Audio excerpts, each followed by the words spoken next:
Baong gawas pero sa gilang kay tungod kay ano malagi usab kining ingon ba nga usap sa pagdagana usab din tanan.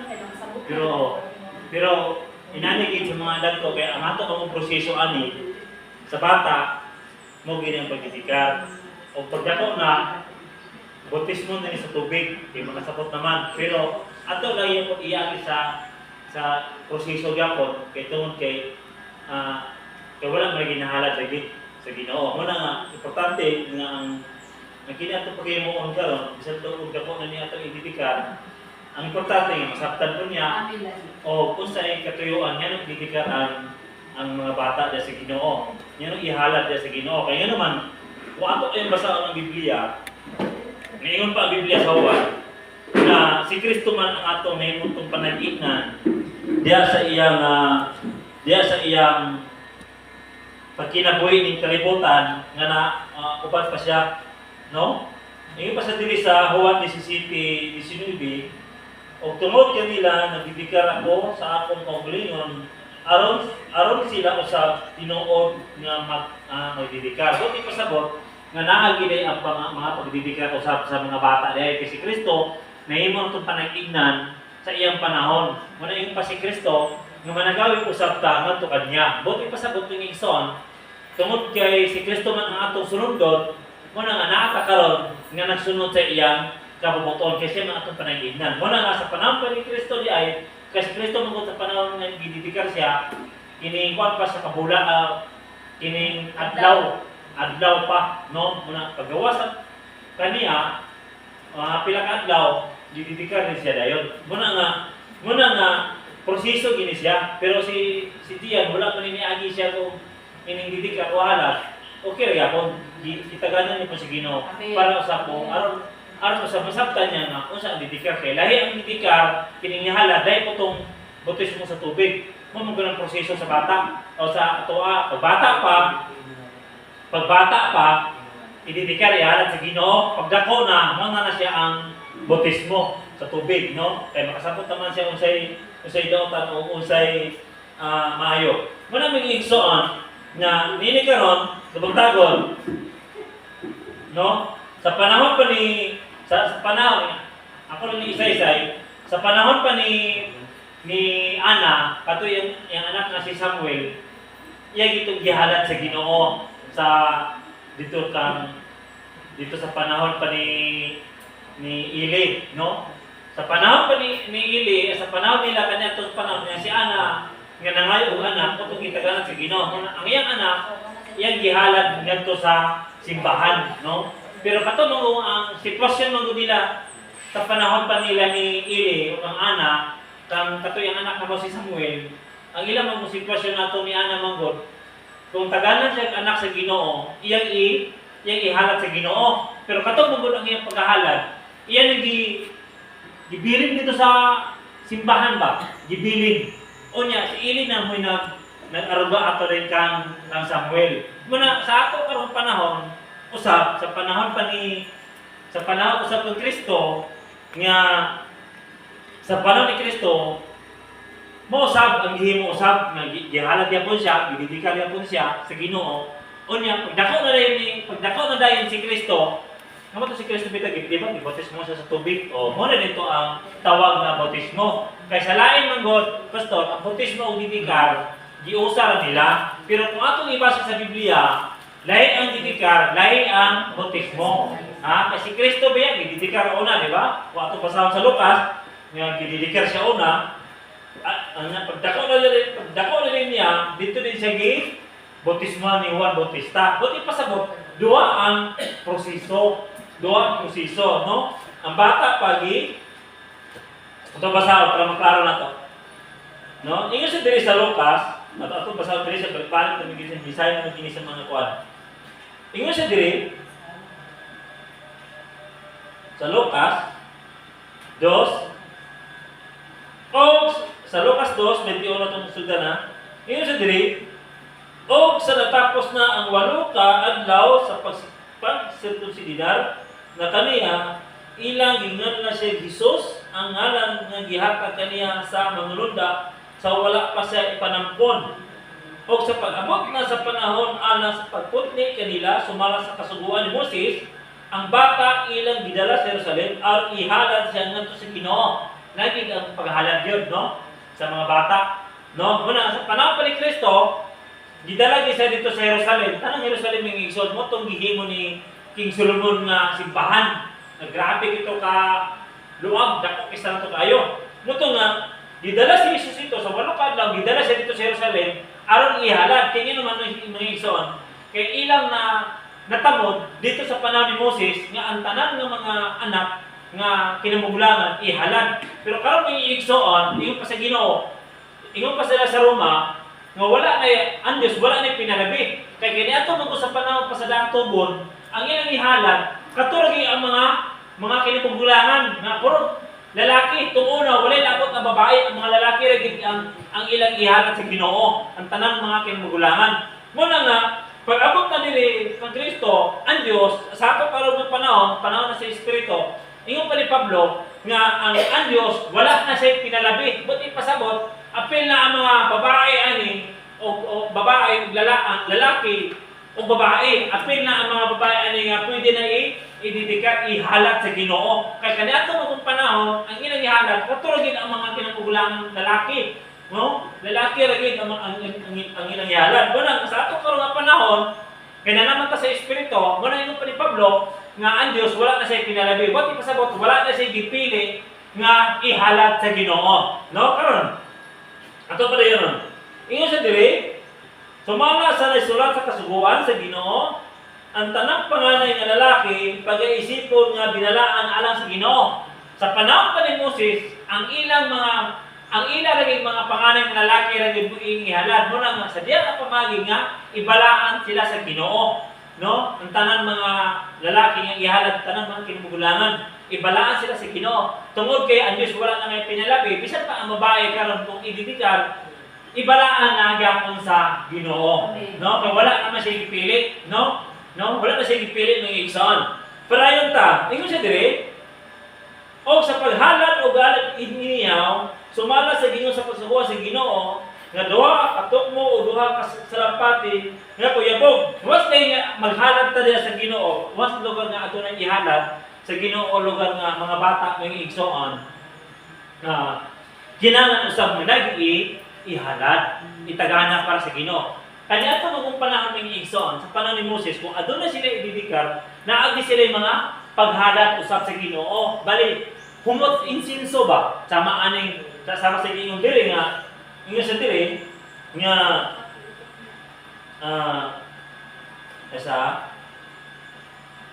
halad, nga iminaw sa masagyo sa pasuguan nga, duha ka tukmo o duha ka salampati. Buti pasabot, isunod asa tamanda ko salampati, o kinintok mo, ha? No, ako dikita ani na asa tamang, ha? Asa tamang lisod po ato ng, nga? O sa ato ng pagdakop ng tok mo, o kining dalampati, ha? Murag problema kita anak, no? Murag magdakop na lang ang atong ka diyan idibikar, mo pa kadakop ng tok mo, no? No? Ay nga naman, lisod mo na siya dakpon. Muna, kanya itong panahon, mo ni ang ilang ginahimo nga maghalat sila og insinso ngadto sa Ginoo. Kabalo ko sa Kuya Bog. Unsa may Kuya Bog? Kini, kini Kuya Bog, ano siya kining pispis ba? Kanang pispis sa kini siya pati, tambok na kayo.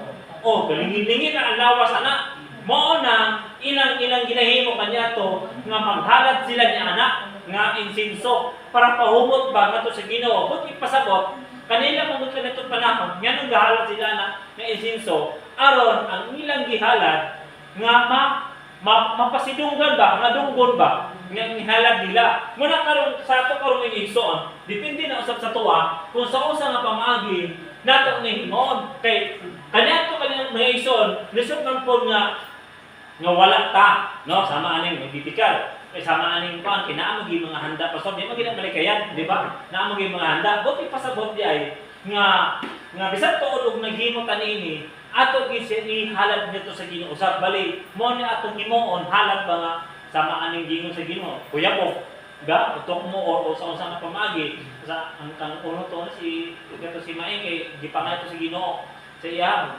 pansag manok kining kuan ba, di ba? Lahi niya ihanda pero lahi atong gipangayo sa Ginoo nga kinahanglan usab ko kining insinso ba nga himuon kining litson sigara kung kanila kadto panahon litson gini ilang gahimuon no para ang kana iyang mantika ana nga gatulo sa kalayo mo binay humot pastor di ba? Humot bigay na iyang mantika bitaw kanang panghulog na sa kalayo bitaw namo aso. Oh, mo binay siya. Mo na kanya to panahon ng igsoon mo na ang ilang ginahimo. Mo na karon yung igsoon nga kinahanglan isa dire no? Sa verse 5 ingon siya dire og dito'y usa ka tao sa Jerusalem naginganlan si Simeon og kining tawana batarong o masimbahon nga nagpaabot sa paglipas sa Israel o ang Espiritu Santo diha kaniya. Sa 26, o ipadayag kaniya sa Espiritu Santo nga siya dili unang mamatay samtang dili pa niya makita ang Kristo sa Ginoo. Buti pasabot ni Igsoon kini si Simeon, usa ni siya kaalagad sa Ginoo, no? Mo ni siya nga nagtagana ni Igsoon ngadto ka Kristo. Buti pasabot ni Igsoon nga kinahanglan usab daagin po yung mga ninang o ninong. Kaya naman ang purpose mo guna ng Igsoon kining mo po'y mo gabay ba sa ilang bitaw kini bitaw mo sa ikaw kuan kini mugiya po sa ilaha ba sa ilang pagdako mao gini ang kung sa purpose ngano adunay ninong o ninang busa bitaw kinahanglan ang ninong o ninang kinahanglan nga sama sa giingon diri sa pulo batong gibasa si Simeon kinahanglan usab nga Kristohanon balaan pero okay ra gyapon tong sa gawas yapon no kay na depende man sa tuwa kay di mo taingon nga bisan po pastor nga posisyon ng inom na bisan po atong bawalan kay wala man tada sa di kasi pag-abot sa panahon mo sa Kristohanon di ba muna di mo takaw nga bala magsumpiray sa sadya sa inom sadya no no bala magsumpiray sa sadya kay wa ba ta nasayo ko niya inom di ba akong nina no di ba mula ng mata daon sa ila kay wa ba ta nasayo sa ila pong basin pa abot panahon nga tawgon sila sa Ginoo nga di ba? Kay lahi ra ito ang ninang mo Igsoon nga nag-ingon ba nga nagalagad sa Ginoo kay matulungan mo ang inaanak sa isakto nga pamaagi, di ba? Kay mo gini rason pastor ngano adunay ninong ninang kay naman mga Igsoon kay mo ko nay rason nga mo dugang og giya ba? Dili na ba ang ginikanan na mo giya sa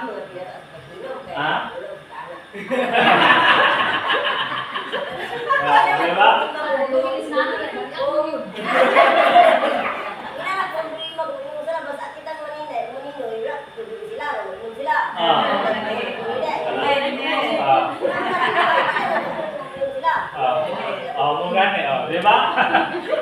Mo gani ba? Muna nga salamat sa Ginoo.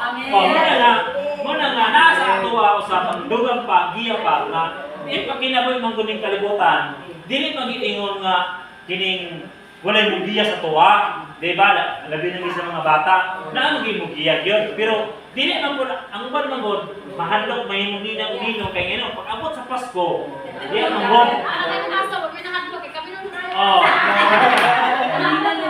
Di ba? Muna kadlokan. Aliki bandina unino. Pero tuyon niya ana di ay nga magiyahan po sila sa ilang pagdako ba nga nagi mo hatag advice sa ila ba kasi yung pagdako ayaw anak. Depende na lang sa ila kung mutumag kasi sure.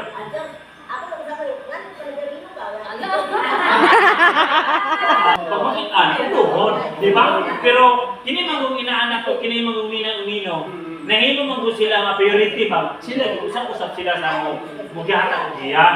Mo po ng rason po. Muna nga, lahi lang dito, ingon ba nga, nangalagod ta sa Ginoo, kaya naman, ato man sila maampok, di ba? Ato sila mampulog, diyan usap siya Ginoo sa iyang kinabuhi. Masama usap ka na ako ba nga nakalagad sa Ginoo nga naagi isakto nga dalan nga gipasubay sa Ginoo. Kaya naman, lahi naman po to. Dili ko na itong hukman ang mina nga wala nakalagad sa Ginoo. Kaya naman, wala ko kanasayod kung lagi sa ilang kinabuhi, di ba? Sama ni Tian, no? Nakalagad sa Ginoo. Pero dili ko ingon nga kung unsa kay was man gud sama ni Jen, nadako na siya. Kabalo na siya pasod usay maayo usay dautan. Sama ana ni Jen, makadako na siya nga oy, pero makadaog kani sa kuan eh. Dili ni moon bisan pa nakita yang ninong nina nga paray. Pero at least siya na naman siya panagot, ali ko ni mo okay, no, di ba? Pero duga ang mga nina o nina, di ko ingon nga tudluan sa nimo nga awaton nimo nga tunggi. Di ba? Oh, di ba? Wala nga, mo na siya kung rason ng igsoon. Ayaw mo nino. Di ba? Kaya mo magina, mo kita na ang mga ninang-ninong. Ang ilang mga sa message pastor niya, nung hindi sila magninang-ninang, kay mahanlok pag-abot sa Pasko. Oh, di ba? Pasko ang ikadlokan. Oh, samot aning dako na makailala si kisay yung ninang-ninang. Pasko. Mga kanang kiluwa na sa kilay. Kabalo na ang ninang ano siya pasabok. Oh, di ba? Mga kanang, no? Pili kay kaman. Pero katuyuan ni sa Ginoo dili lang kana. Pero kung natay kung may iyahan, nagkatuo mo wala. Di ba? Di mo na sila mamugos. Di ba diyan? Di mo mamugos? Oh, mamugos ko. Oh, sa may gugma lang si diyan. Kristohanon, ako si Ginoo Lord. Salamat kada ko ninang Ginoo. Sigira mo ni sa bagbagat na magini taka. Ay mga magano. Di ba? Muna siya mga ison. Sige pala yun ta. Ingo sa diri sa 26. Gipadayag kaniya sa Espiritu Santo, masya, dili, unang amatay, samtang dili pa niya makita ang Kristo sa Ginoo. 27. O minanduan sa Espiritu siya, misulod sa templo o sa diya nga ang batang Jesus, nadala na sa iyang mga ginikanan ngadto sa sulod aron pagkahimuan sumala sa nabatasan sa kasuguan. Sa 28 si Simeon nikuso kaniya diha iyang mga bukton o miday sa Dios o miingon, Ginoo itugot ka karon nga imong ulipon magabiya nga malinaw sumala sa imong pulong. Muna may giigsa si Simeon o sa tiguang na siya nangalagad sa Ginoo. Muna nga sa panahon nga gipadayag siya sa Espiritu nga makita una niya ang Ginoo, mao si Kristo, muna mag-iigsoon sa diya ay pamagi siya namatay sa ilang panahon. Pero sa tuwa karon ng igsoon, sa panahon karon sa Espiritu, muna nga dili pod nato ni mahimo o ma-offer nga pastor ako ni siya ididikar kung wala ang giya sa Ginoo. Kay kung kubot naman na ang igsoon, kung nato sa tuhanon nga pamaagi, pwede man nato ni dili na nato ididikar o idiretso na lang dito sa kuan nga mao na siya pamaagi po sa ilaha. Pero sa tuwa ng igsoon, giaging ginong proseso. Buti ipasabot, salamat sa Ginoo, madili po nang nila mahimo sa ginikanan ng Tiyan o siyang ayaan ni Maribel o si Nanay kung wala po ang giya po sa Ginoo magto kanila. Ay gusto mo po sa Ginoo, labi na ginangalagad sa Ginoo, magusto sa Ginoo na ipasibo sa isakto nga pamaagi. Dili kita ingon ng igsoon nga kung kita magunahuna niya mas anak dito, mas dali anak dili. Ang gusto sa Ginoo iaging iproseso kay naman. Kung ato kayong panangina si Kristo, siya man atong sulundon sa iyang paghimo, di ba? Sama sa Ginoo, nga siya galit nagpadidikar ng Ginoo, Dios. Basta ba ipasabot nga siya atong mahimong sulundon diya sa atong pakinabuhi ning kalibutan sa nakakatan ning kalibutan. Muna nga gusto sa Ginoo, giparay sa Ginoo sa ilaha. Bisan tuon ningon nga wala ang espiritu pero diya sa iyang kasing-kasing napuno ti mga espiritu. Muna nga dili man usab nila ni mahimo kung wala ko adsan ang Espiritu Santo mo'y nagigiyag ng kanila. Ay gusto sa Ginoo nga kini isakto nga proseso ba nga pamaagi ba nga himuon ni siya. Muna nga salamat sa Ginoo bisan tuon og si Dian makabalo na siya unsay maayo og daotan. Ang importante nga nasunod ba ang proseso diya sa pagtagana ang bitika o bautismo kay after si Dian pila ka pwede sa 12 pwede naman siya 13 naman siya, pastor. 13? Ha? Ano ba? Di ba? Kung dipindi na usap siya, gikan saya kasi ayan, saya kasi usap nga pagbutis mo sa tubig, di mo magkini siya pastor ang sakto nga proseso yun diya sa pag-alagad sa Ginoo. Muna nga kanato usap, yung usap may rason yun ihalad ang anak ni Igsoon. Kaya nga naman, ang ihalad mo sa anak, yung pa sa Ginoo, aron usab sila mga mabalaan, aron usab sila maprotektahan ba. Kay ang daotan gitugot man usab din sa kalibutan. Nya bitaw magihalad ang anak aron sila maprotektahan niya sa ilang pagdako ba magiyahan sila sa Ginoo. Mao mo na rason yan ihalad sila aron sila giyahan sa Ginoo, aron usab sila nga ang espiritu bisan pa tulog wala pa sa iyong nadawat nila ang espiritu sa tumusulti sa pinulungan, pero ang espiritu gipatik na sa ilang kasing-kasing. Sumara sa Ginoo sa Igsoon 13 ba nga gipatik na sa ilang kasing-kasing. Muna buti pasabot ang Igsoon nga mao ni ilanan nga ang Dios nga nganong ihalad ang anak tungod mo ni siya pamaagi sa mga Igsoon nga aron ang bata nga mabalaan. Sumara sa tulibasa mabalaan sila mo nang giyahan sila sa Ginoo, ubanan sila sa Ginoo, pero dili mas tanang usab nga mingon ta nga sa ilang ka bata na magid ang pagkinabuhi kalibutan, di ba na ang gyud. Pero ang importante big Igsoon nga ang Ginoo naguban usab ko kanila. Mo gyud importante kay ngano may Igsoon dili mo sa kalibutan.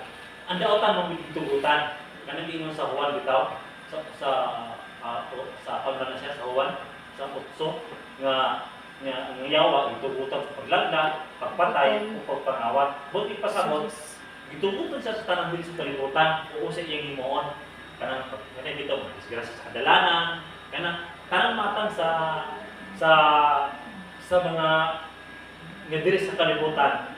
Kung kita nga gihatagan sa Ginoo og proteksyon, dili kita mo sa dili pa natong panahon. Di ba? Kaya nakakita ko sa pamimigso sa social media, atong babae bitaw nga dalang bata ba? Di ba? Kung gibagaan bitaw og tikap sa auto, di ba? Wala sila na unsa. Muna ko na rason usab nga ngano ihalad ang bata aron sila mabalaan. So sa pamagi ng bata mabalaan, pinaagi sa Espiritu Santo. Muna ang Espiritu kauban gagiya sa kanila. Muna ang ngano muna yung rason ngano ihalad ang mga bata. Muna may Igsoon dalay ng Dios. Ato uning tapuson